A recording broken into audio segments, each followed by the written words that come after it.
वक्त था उसको उसी के मोमडन साथियों के द्वारा बकरीद के दिन मौत के घाट उतार दिया जाता है, और वो भी बड़ी बेरहमी के साथ। बताया जाता है कि उसके साथियों ने सूर्य प्रताप से मित्रता के कारण आने को कहा। अपने अंजाम से बेखबर सूर्य प्रताप पहुंचते हैं। वहां जाने के बाद चश्मदीद बताते हैं कि असद नाम का वो व्यक्ति सूर्य से कहता है कि क्या आपने कभी बकरे को कटते हुए देखा है? सूर्य कहते हैं कि ना तो मैं ये सब खाता पीता हूँ और ना ही मैंने ये सब कभी देखा है। इतने में ही 4 अन्य साथी उसके हाथ पैर पकड़ते हैं और असद नाम के व्यक्ति उस पर चाकुओं से ताबड़तोड़ वार करना शुरू कर देता है। अपने बचाव में सूर्य भरसक प्रयास करता है, किंतु 5 व्यक्तियों के सामने उसकी एक नहीं टिक पाती, और परिणाम एक बार फिर से एक माँ अपने घर का चिराग खो बैठती है, एक बहन अपना एकमात्र भाई खो बैठती है। 11वीं कक्षा में पढ़ रहा सूर्य ने कभी ये विचार भी नहीं किया होगा कि उसके ही साथी बकरीद के दिन उसे बकरा बनाकर मौत के घाट उतार देंगे, और वो भी इतनी बेरहमी के साथ। घटना जैसे जैसे प्रकाश में आती है तो उसी समय हिंदू परिषद और अन्य हिंदू युवा वाहिनियाँ तुरंत सख्ते में आती हैं और खोड़ा पहुंच जाती हैं। वो सूर्य की मां के साथ कंधे से कंधा मिलाकर खड़े होते हैं और प्रशासन पर इस बात का दबाव घेरते हैं कि ना कि असद को गिरफ्तार किया जाए, उसको उसी प्रकार की सजा दी जाए जैसे कि उसने सूर्य को दी। और जैसा कि हम सब परिचित हैं कि ये उत्तर प्रदेश महाराज योगी आदित्यनाथ का उत्तर प्रदेश है।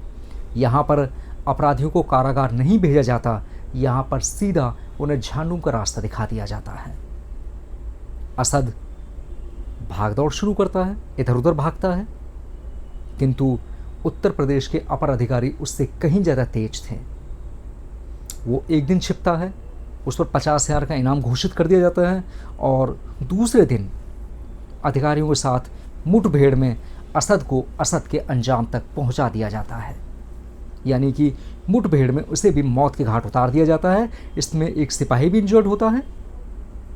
जहां असद को चिकित्सक पहुंचाते हैं वहां वो जो है मौत अपनी मृत्यु को प्राप्त हो जाता है। इसके बाद में असद के बाकी 4 अन्य साथियों को भी गिरफ्तार किया जाता है। उनमें एक साथी फरार है। बताया जाता है कि असद के पिता ने कहा था कि जाओ और उसे मौत के घाट उतार दो, और असद अंजाम से बेखबर होकर एक माँ से उसका बेटा छीन बैठता है।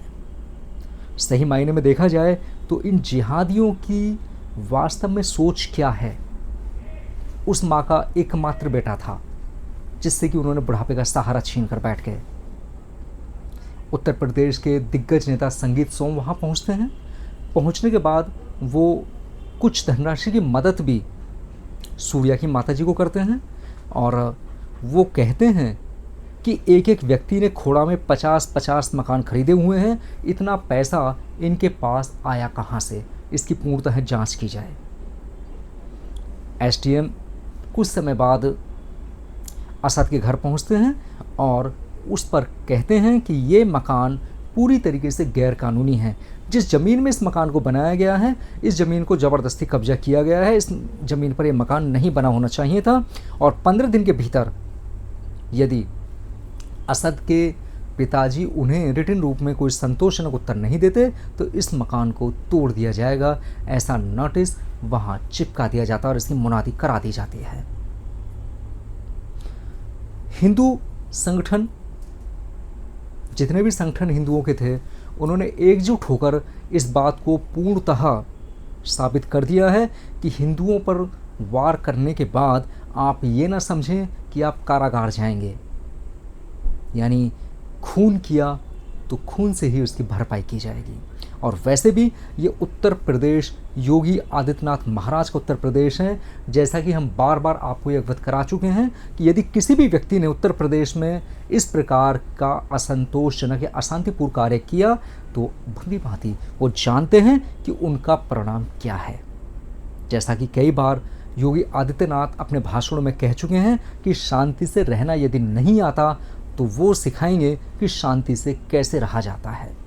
उन्होंने ये भी कई बार स्पष्ट किया है कि यदि कहीं भी आपने ऐसी कोई हरकत की है जो कि आपको नहीं करनी चाहिए, तो आप ये ना समझें कि आप कारागार जाएंगे।